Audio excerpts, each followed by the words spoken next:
Welcome to Concerned Citizens Presents. Concerned Citizens of Laguna Woods is an organization dedicated to peace, economic and social justice, good government, and a clean environment. Every month, we invite an expert to enlighten us on a topic related to our mission. Because Village TV videotapes these presentations, we can share that expertise with a larger audience. We hope you enjoy today's broadcast. Hey there, can everybody hear me? Yes, very well. Oh, great, thanks. Thanks for that wonderful introduction. I want to start with a different type of threat. In October, my department chair got an email from one of our top donors in the English department at my regional public university where I work here in Georgia. And the donor, who graciously funds student scholarships and a faculty travel award, wanted to discuss my new book. We had never met in person, though I worked for the school for about 10 years now, because the month before my book appeared at the same time. Literally, it was being read as its chief subject, Charlie Kirk of Turning Point USA, was assassinated on a college campus in Utah. The donor promised his visit to talk to me was nothing nefarious on his part, and when I met him in our student-run cafe 2 floors down from my office, he explained the urgency of his visit. Some of his fellow alumni were, in his words, out to get my head, or out for my head, I think was the exact quote. I assumed they were upset at my critical look at the rise of Turning Point USA and its threat to American democracy and the Christian nationalism plan from which the book gets its title. The Seven Mountains Mandate. My book, if you're interested, of course, has been hailed as a sobering assessment of Christian nationalism by Publishers Weekly, and it's on a good discount right now on Amazon. It also can be bought at the independent bookseller Bookshop, and also, of course, the publisher, I can't fail to mention, Westminster John Knox Press. But back to the English department donors. Description. It did not seem as if the fellow alumni that he talked to had actually read my book. They were outraged enough, for whatever reason, to corner the president of the university at an alumni association meeting the weekend before and asked that I be fired for writing it. And if I remember correctly, when I first heard this story, I laughed a little bit. I snickered at the irony because I spent a decade on the infamous Turning Point professor watch list, and my contact information and school name passed across a profile that was regularly updated by the organization. And the irony was it took me 10 years in publishing a book, and for that book to gain national attention, for this disgruntled group down the street really to finally figure out that I worked for their beloved university. And I never got a complete readout from what happened at the Alumni Association meeting. Again, the first time I ever heard about it was from this donor. But my department donor friend said the disgruntled group even asked him to withdraw his money from the department. And he seemed to laugh at that because he said that he had my back.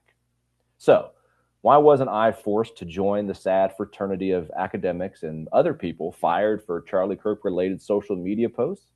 It's a fraternity unsurprisingly centered in the South. And by the way, that group of people has gotten more than $3 million in settlements from their employers for wrongful termination.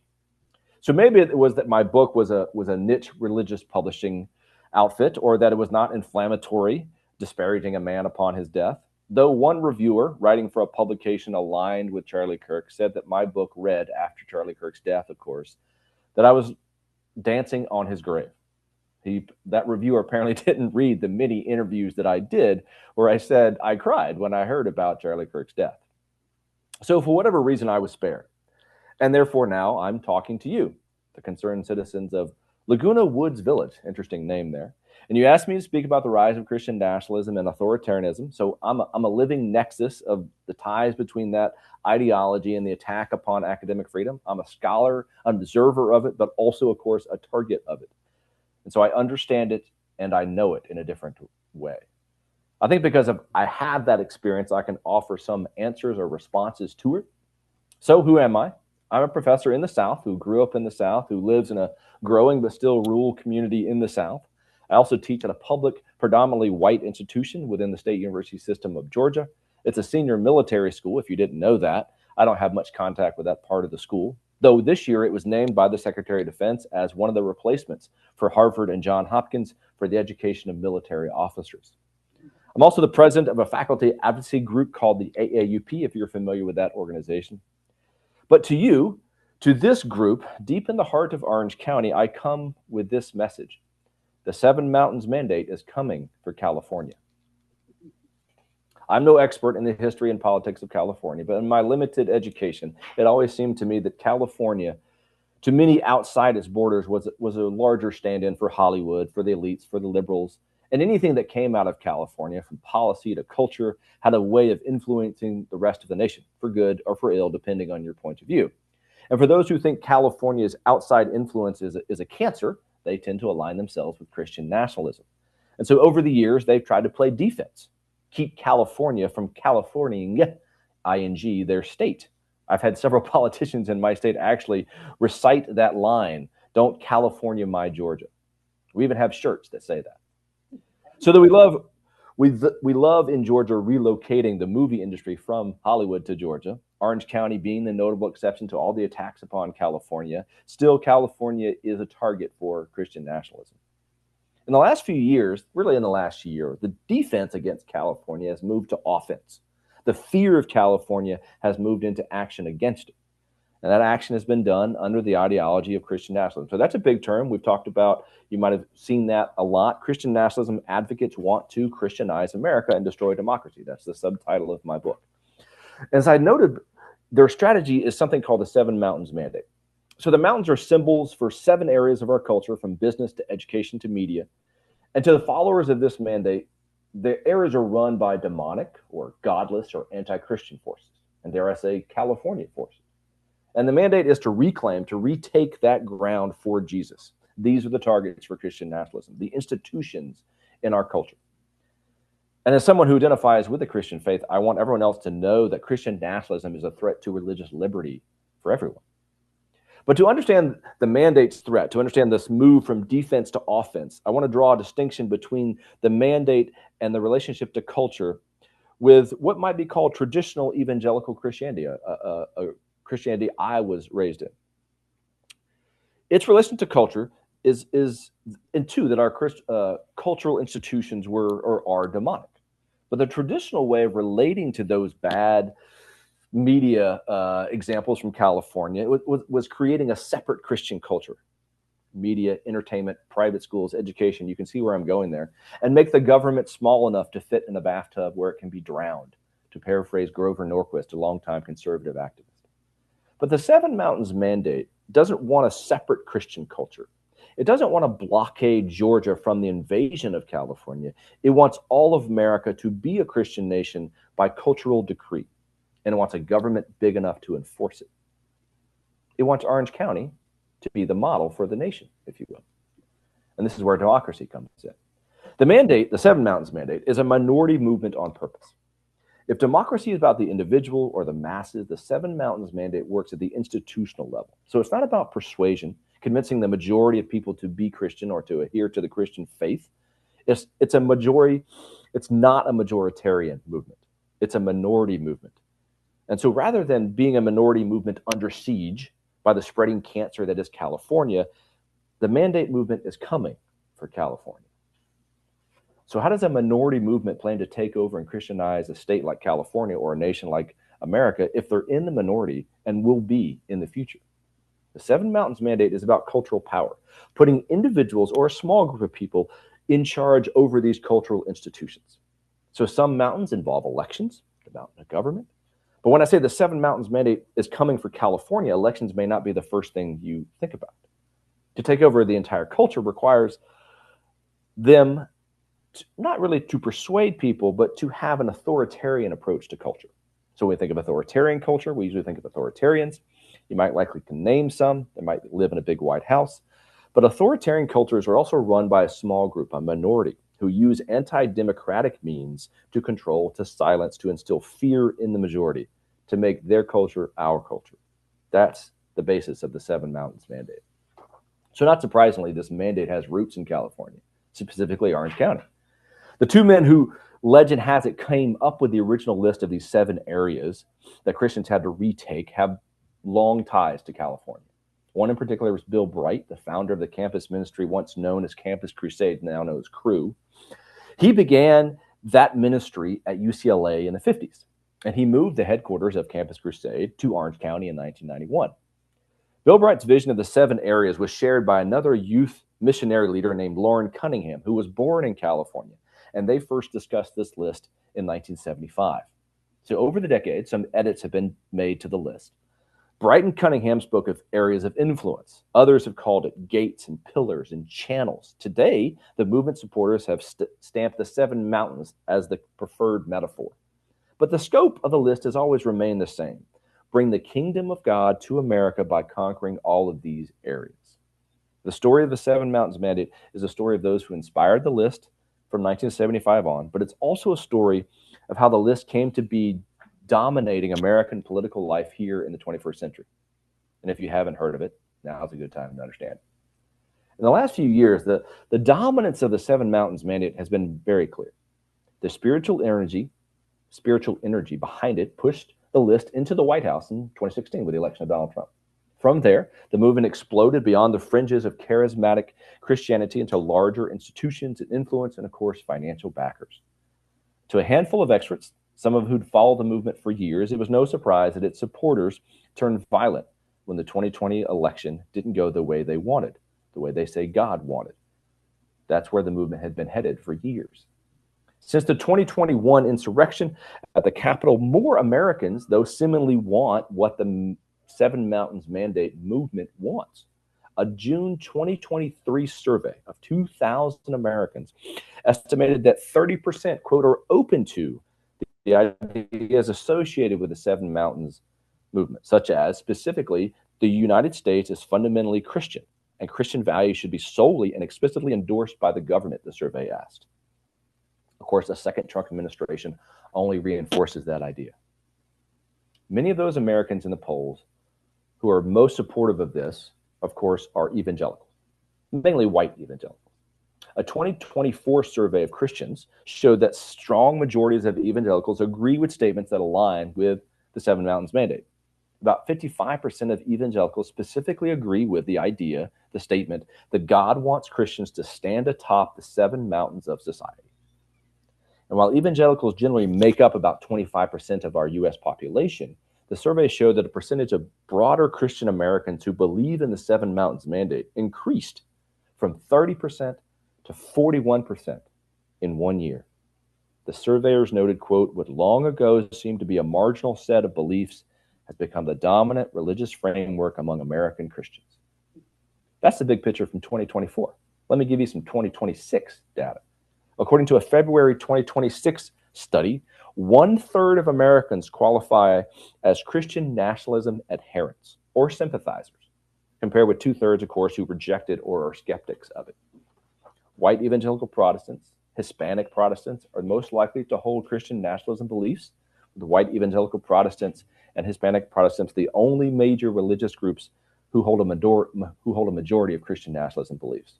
The states with the highest level of Christian nationalism beliefs: Arkansas, Mississippi, West Virginia, Oklahoma. So the South mainly. Not a surprise there. The recent rise of the Seven Mountains Mandate has been due to a new generation of believers who have pushed it with more and more aggression, pushing us closer and closer to violence, threatening our democracy with their claim to divine urgency. The leader of that new generation, the heir to the Seven Mountains Mandate, as I describe in the book, is Charlie Kirk, or was, until he was killed tragically in September.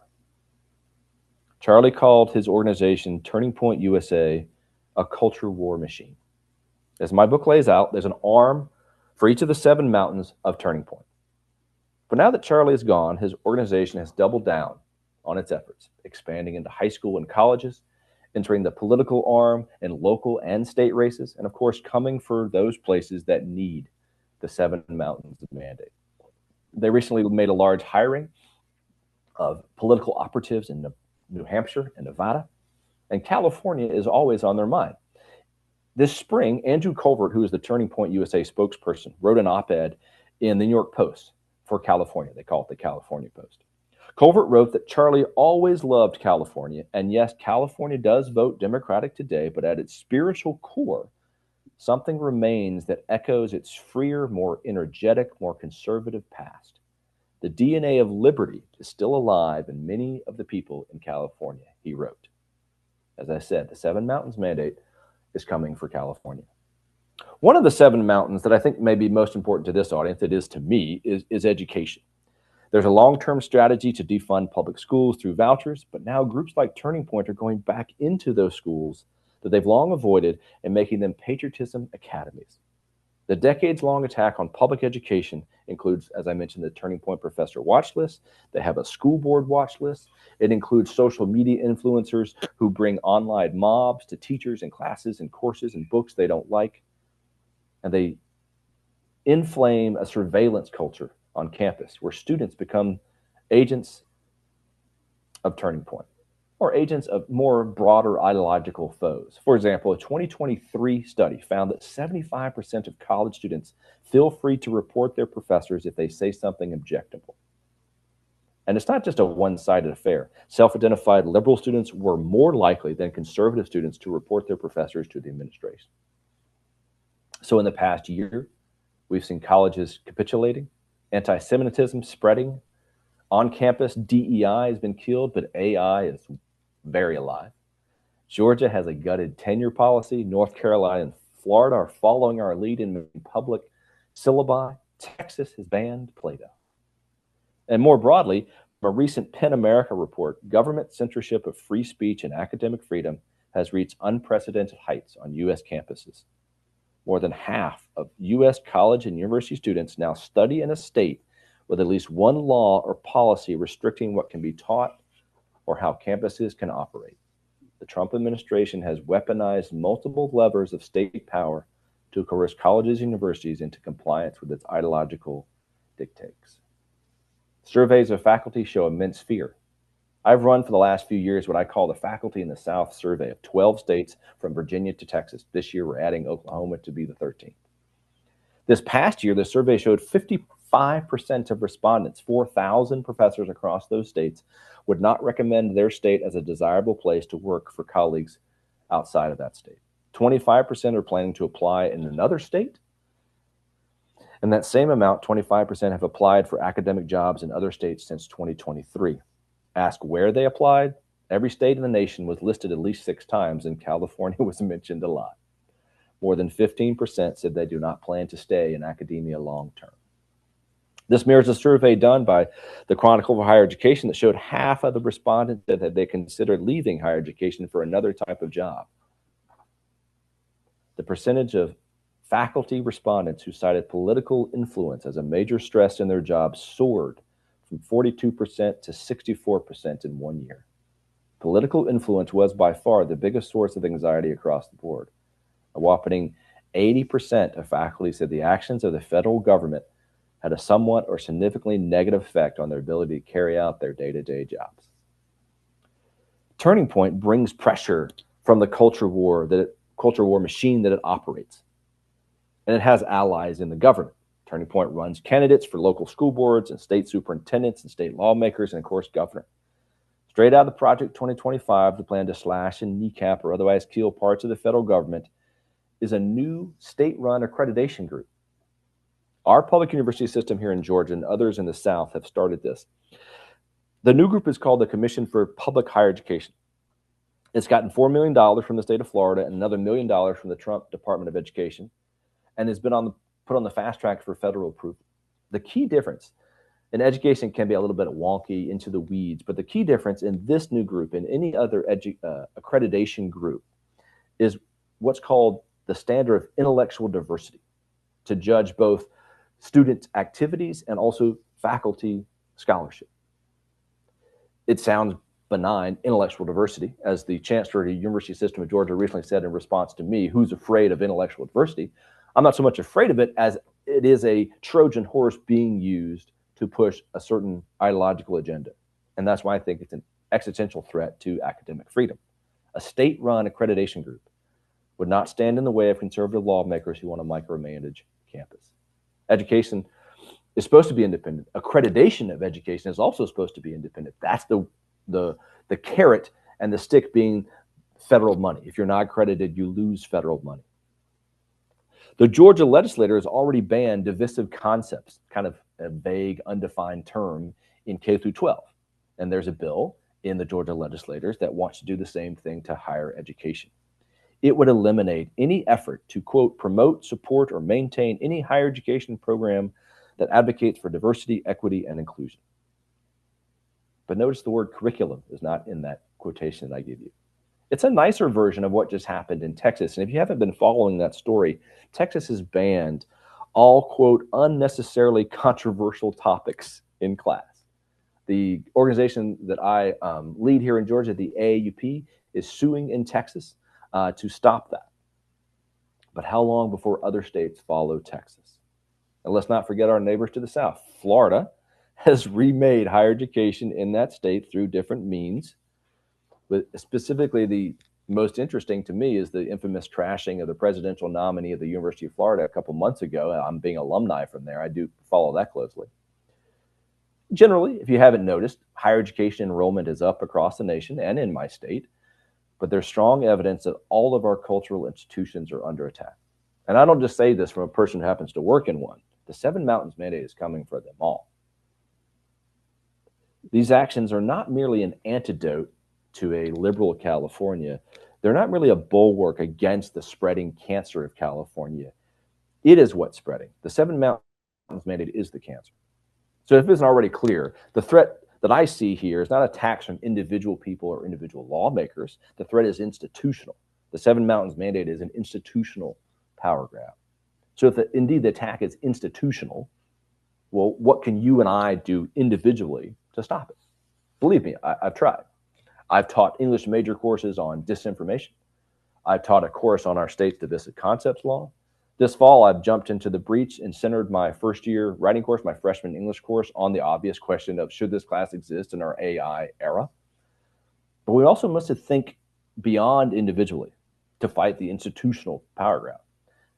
The organizing of individuals affects institutions. So when we think institutions, institutionally, we have to think about organizing people. And so therefore, we have to remember our own individual stories because we share some of those stories. So if you're wondering how I do my work and my job, there's my syllabus, there's my advocacy against Christian nationalism, there's my day-to-day classroom work. I describe that, or I like to say I follow something that I wrote about. I wrote a book about the events of May 1970. The title of the book is May 1970. If you're not familiar with that era, let me repeat. There were two school shootings, two campus shootings in May of 1971. You may have heard of Kent State, but also one at Jackson State. I centered that book around a Kent State English professor named Barbara Akety. Now, she died a few years ago. She taught a run-of-the-mill first-year writing course that spring. And through letters from her students after the massacre, we learned that they understood the literature they were reading in relation to the contemporary events. Broadly, the letters to her show, as I wrote, students reflecting in their own voices on how the course aided them in writing about the shooting when they felt they could. One student wrote that anything they wrote to their professor after the shooting would sound trite, but admitted, "I'm more confused than I was before, but at least I'm thinking." One student wrote to Professor Akety that her course opened the doors to my curiosity to try to understand people. Another student wrote that he learned from the professor deeper things than where to put a period and spell. Others noticed after the course and other courses taken that first year, they seemed more intellectually different than their peers and parents back home. In terms of making a better society, some students were so moved by the power of what they learned in that course, they ran for student government or spoke at their high schools. I myself was radicalized by two moments. Let me tell you the story about how I was fired even before I taught my first class. I tell the story in a chapter in a book I just published called Exile at Small Town U, Essays from the Trenches of Embattled Academia. A colleague in South Carolina edited this fine collection of different stories from a little-known academic press. And if you know anything about academic publishing, this is not a sales pitch because we don't make a whole lot of money or really any money off this.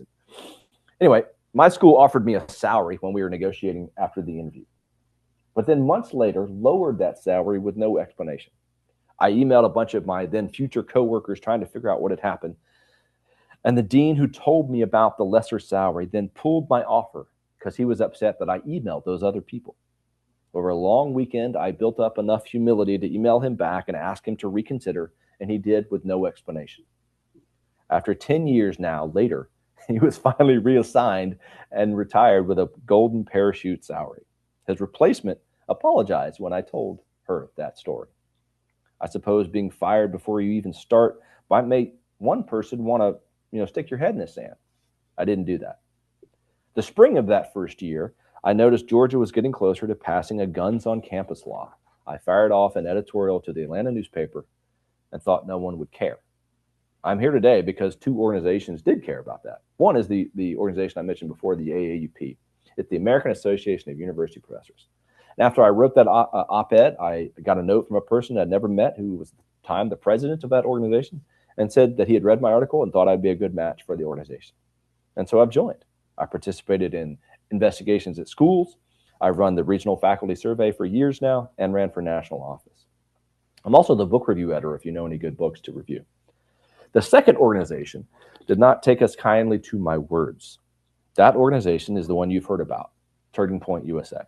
It took my op-ed that it didn't like and put me on its professor watch list, which came out in 2016, which sought to highlight people that it thought or it claimed were indoctrinating students. In fact, I'd never mentioned that op-ed in class up to that point. I was one of 100 people they targeted early on. There are 1,000 people on that list now. In 2016, nobody had ever heard of Turning Point. I had not. It was a fringe conservative college group with a few $1 million known for debating people on campus. Now look at it.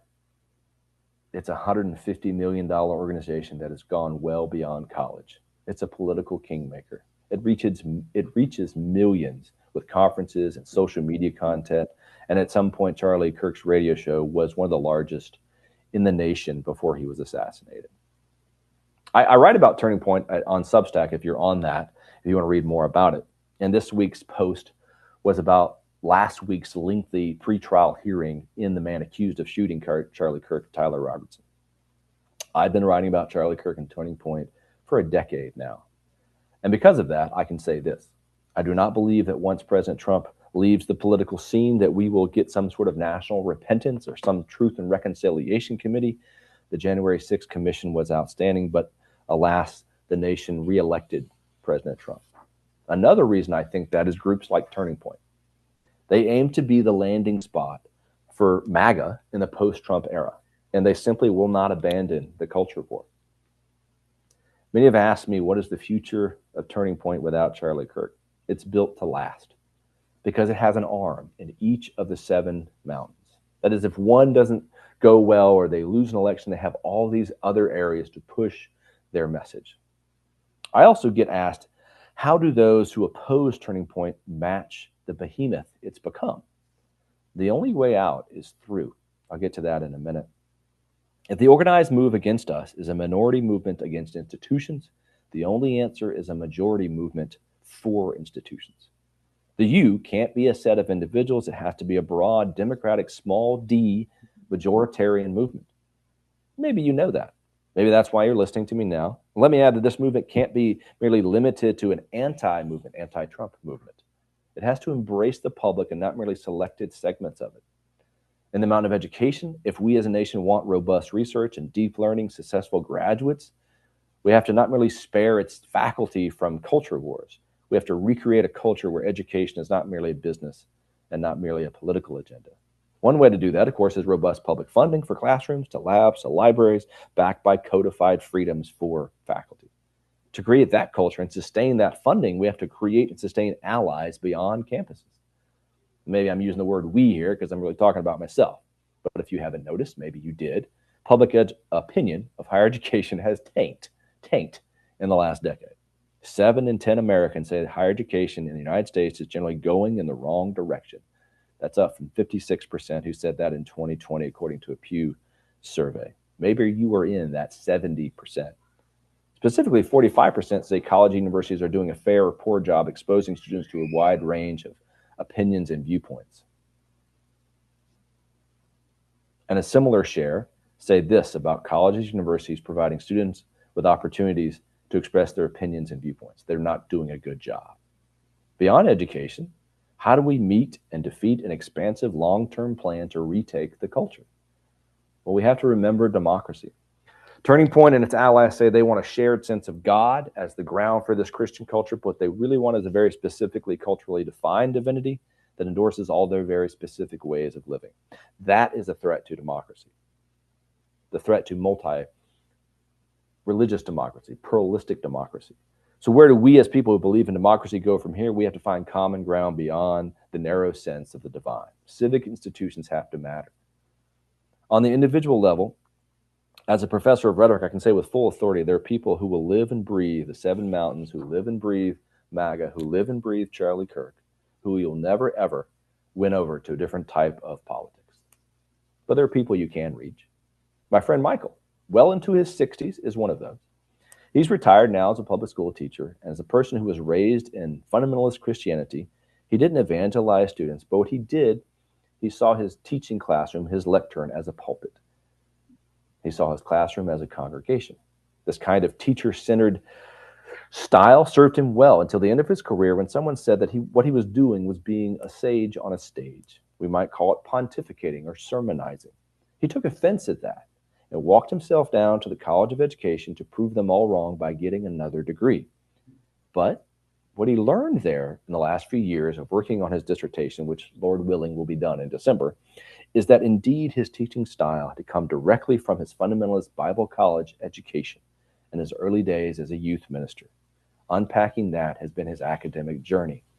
Part of that journey is not just individual, institutional. He discovered that his religion, even when it distanced itself from political and cultural power, had passed down to him a social power based upon race and gender. He felt a tension between the political and the spiritual, and in fact, underneath that was a tension between whiteness and Christianity.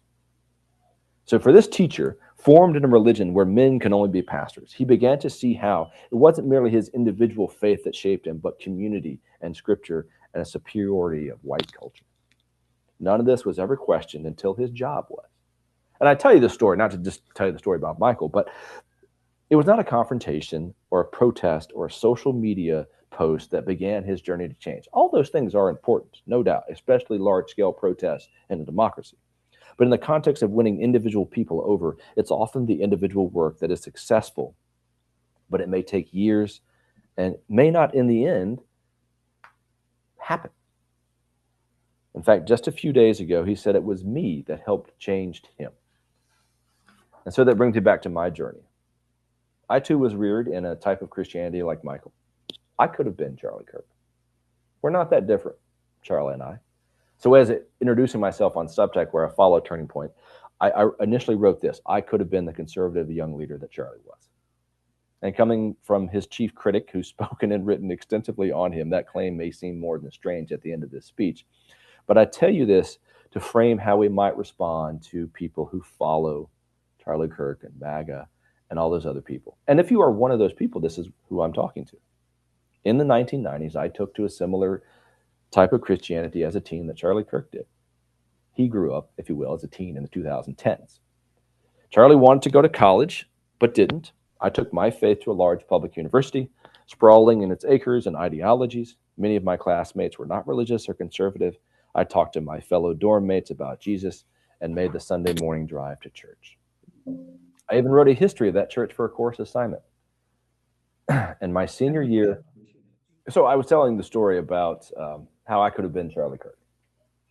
And all this to say, I did not become Charlie Kirk, obviously. But I know Charlie Kirk. I've seen him not just on campus, but in the mirror. So this is why I ask questions about his followers. If his followers see him as a thought leader, from whom did he learn? And most importantly, where do his thoughts lead? These are questions you should ask young people who might be on the road to getting sucked in by Turning Point or any other group like that. I could have been Charlie Kirk, except I didn't. So I'm standing here now preaching against the organization that he founded because I think he's twisted the faith that he and I share. If MAGA followers start defecting from Trump, that's still an open question. It may take more for them to see the error of their ways. In a democracy, we wait as the words have their effect. So to speak words of peacemaking and justice and hope, to bear witness, to have the courage to wait, while some may or may not repent. It sounds like a religion, I know. So we need to understand those people here and now so we can lead them later. They are afraid. Maybe they know this, Maybe they don't want to admit it. I think about that book reviewer that I quoted in the beginning of this. He wrote a book review of my book for an outlet overseen by Southern Baptists. The reviewer wrote that my book blurs every line between thoughtful civic engagement and theocracy. In his mind, I never allow for the possibility that ordinary believers might act not out of hunger for dominance, but from fear that silence means surrender. I want to repeat that sentence. MAGA friends, our friends in MAGA, are not acting out of power, but of fear. Fear that silence means surrender. In a democracy, indeed, silence does mean surrender. Tyrants don't want you to speak up. Authoritarians hate independent voices. So how can you speak not from fear, but from something more lasting? I dislike a lot of Nazi comparisons to our era, but the one I return to is a quote from Dietrich Bonhoeffer. He was the German pastor who stood up to Hitler and was executed for participating in a assassination attempt. I read my first book about him, so I can talk about him a little bit. And there's a specific quote from him that I want to pass along and end on. As he traveled to Britain and America, as Germany descended into the chaos in 1939, people in America offered him safe haven in America. But he wrote back to a friend, I have come to the conclusion that I made a mistake in coming to America. I shall have no right to take part in the restoration of Christian life in Germany after the war unless I share the trials of this time with my people. So, if you're moving abroad, please don't. But more of a symbolic leaving some of you may be doing, ignoring the national because it's too much or because only local matters, ignoring the local because you don't think it makes any difference, or kind of social media aloofness where you just type all day and don't touch any grass, all Facebook and no actual friends. Maybe you think there's nothing you can do but, vent on Facebook. Or maybe you're ignoring the actual people that Bonhoeffer is addressing there, the people who have chosen the bad road. So there's something we all can do. Maybe start a podcast. That's what my friend Michael did. He would spend time in his hometown talking about how to change that city. I started to write. Maybe you start a blog, post it, comment on others, start networks of people. But let's not forget the 7 Mountains Mandate. One of the fathers of the mandate said that the mountains were a kind of opportunity chart for personal growth. He told the people that he talked to about the larger political movement, but he also told them to find their own mountain, find the area where they could be most effective. So do that. The stand against Christian nationalism begins with a faith in democracy. And so the only way out is through. That line comes from an essay I have all my students read. It was written in 2005 and appears in a book by an English professor whose thesis is his answer to another question. What might reading and writing be good for in our present era? He wrote in the shadow of Columbine and the beginning of our school shooter era, the beginning of an era where people read less, had less community, and he began to question his own job as an English professor, the value of that. His essay in a book, and the book is entitled Writing at the End of the World. Writing at the end of a world, writing at the start of a new world, rushing to us before our eyes, writing and reading and all the humanities has to offer. What might these be good for? I tell my students to pay attention to the answer. He spends some words on great books people have read, unknown books they haven't read, old books, rereading them and reading others who read them, and he ends with the same question as he began. And so I emphasize to my students, even though he began with this and ended with the same question, he changed in the process. So that's what I mean when I say the only way out is through. It's through the disinformation, through the silencing, through the tyranny, through the authoritarianism, through all the book bans, through all that. That's what democracy is. The only way out is through. So I ask whatever it is you're doing to join me in the fight to save democracy. Thank you for listening. I'm happy to have a few questions if you have any.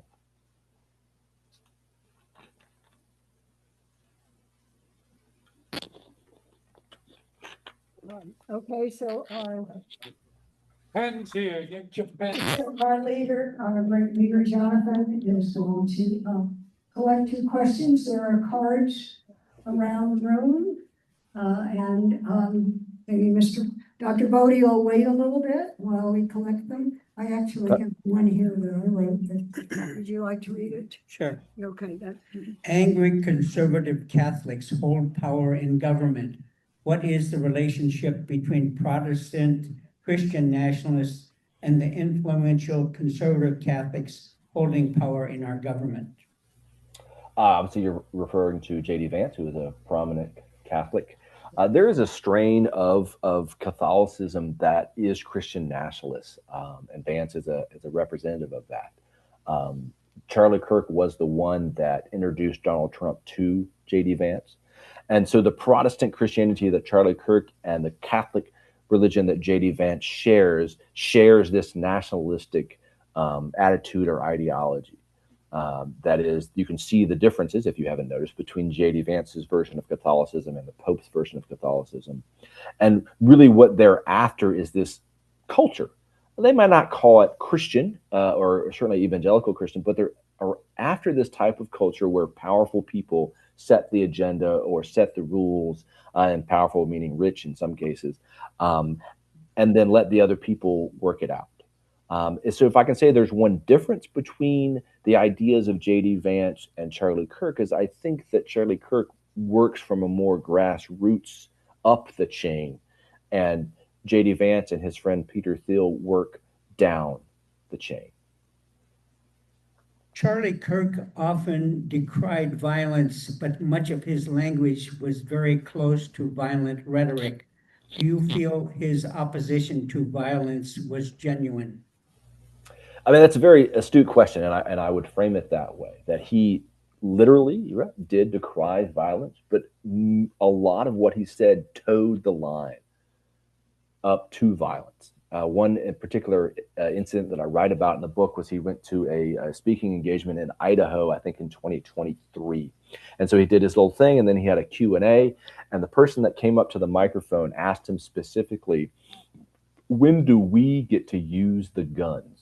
And he meant, of course, Second Amendment, profiteers, people who wanted to attack the government. Of course, in 2023, there was another president. And Charlie Kirk, to his credit, said, no, that's a bad idea. If you do that, that's exactly what they're hoping you would do, just to crack down on you.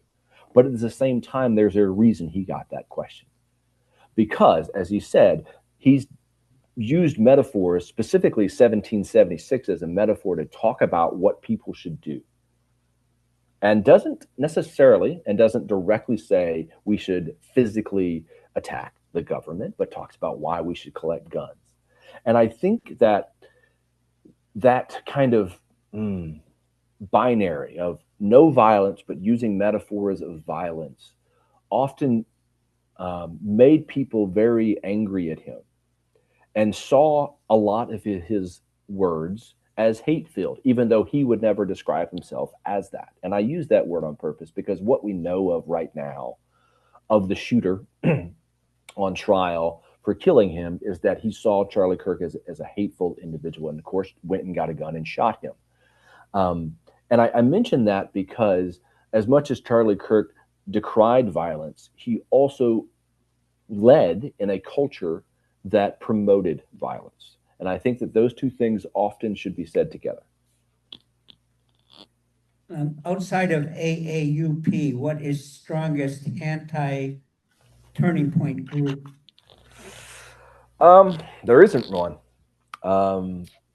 because Turning Point has really grown because there has not been an opposition on the other side. There is no youth movement, if you will, in the Democratic Party. And to note, Turning Point was never a Republican Party thing. In fact, it sets itself as an outsider to political parties. There have been some groups that have tried recently, funded by the Democratic Party, to match the youth energy and the youth movement. One of them is called National Ground Game. But because Turning Point has expanded beyond high schools and colleges, it's expanded to all ages, it's really difficult to name one organization that has as much clout on the other side as Turning Point does on the right. But I would say that There are many people trying now to do Turning Point stuff. Many people having debates upon campus and trying to engage students of all ages. So there are some signs, but Turning Point is 14 years old now. So it's had many years to be as big as it's going to get, or big as it is right now. And so those organizations on the other side will take a while to get as big as that. What are the prestigious universities, for example, Ivy League, doing about this? I would say that there are, of course, many things that all universities are doing. I mean, one, of course, public universities are covered by the First Amendment and free speech. So they have to allow Turning Point on campus in many ways. The Ivy Leagues, of course, are private, and they have their own ways of dealing with student organizations. So Turning Point often tries to get a student organization started at some of these. And there are Turning Point chapters, if you will, at all of these Ivy League schools now.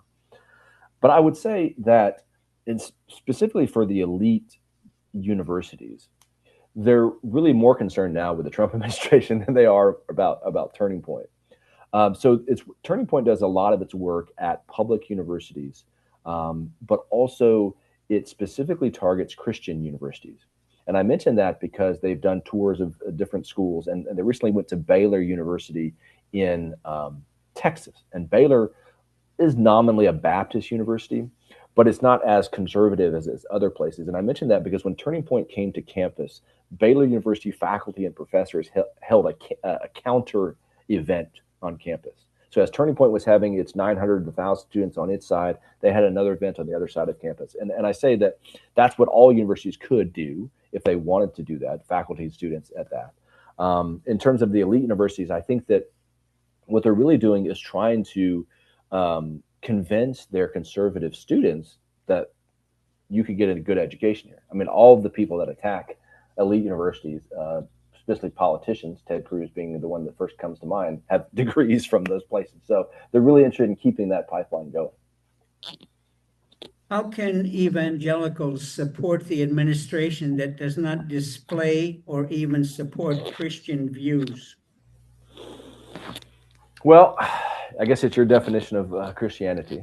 I think that this history of evangelicals supporting Republican politicians and going all the way, if you will, with Donald Trump has a decades-long story. It started with individual issues, certainly, and individual policies.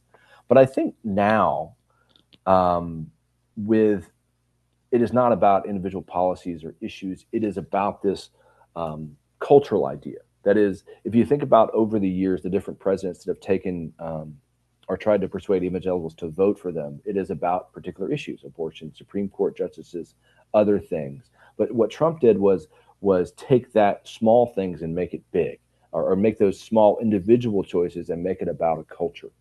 So really, he's given evangelicals another better reason to support him. Now, of course, the question is, kind of assumed that the Trump administration does not reveal or does not display Christian values. That's perfectly accurate.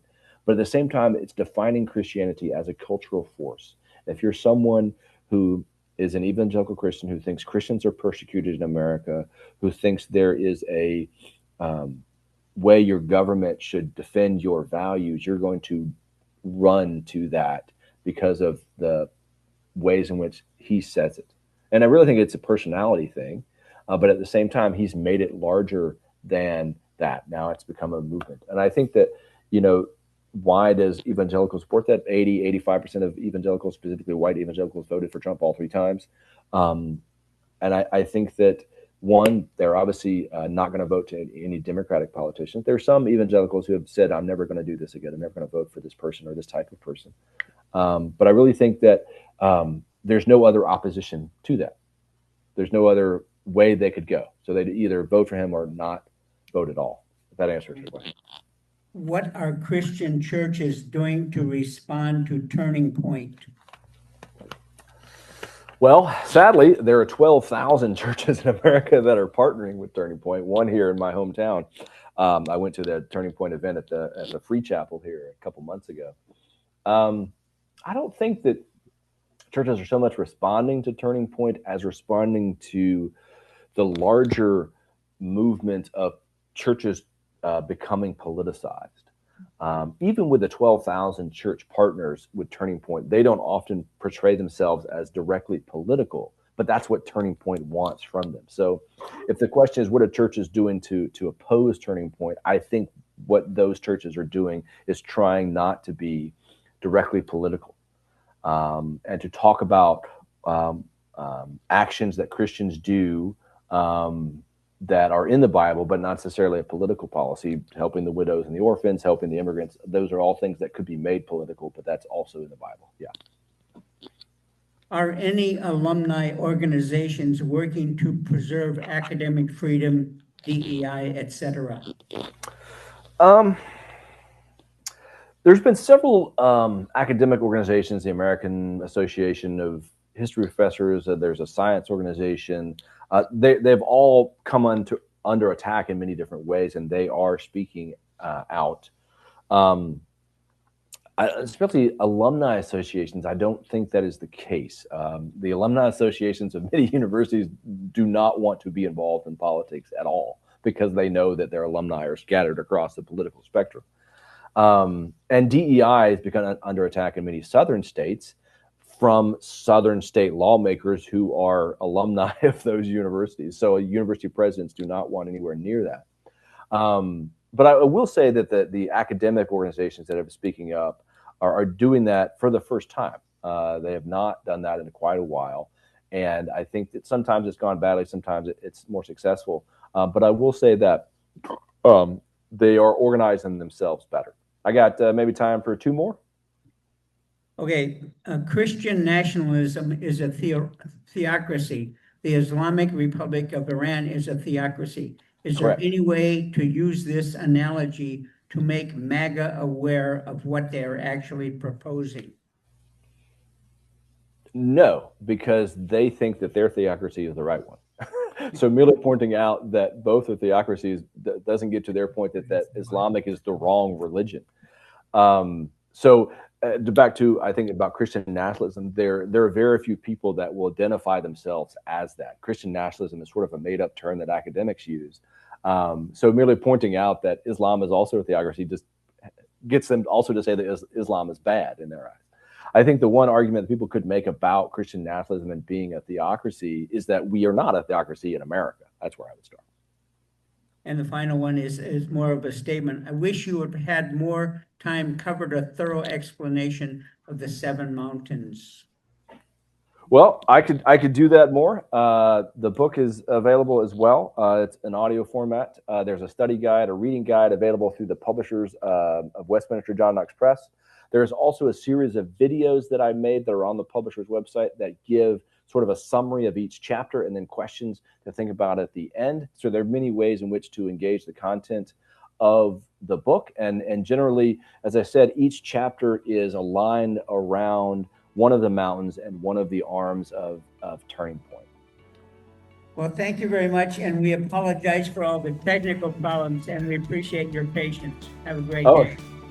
Nice talking with y'all.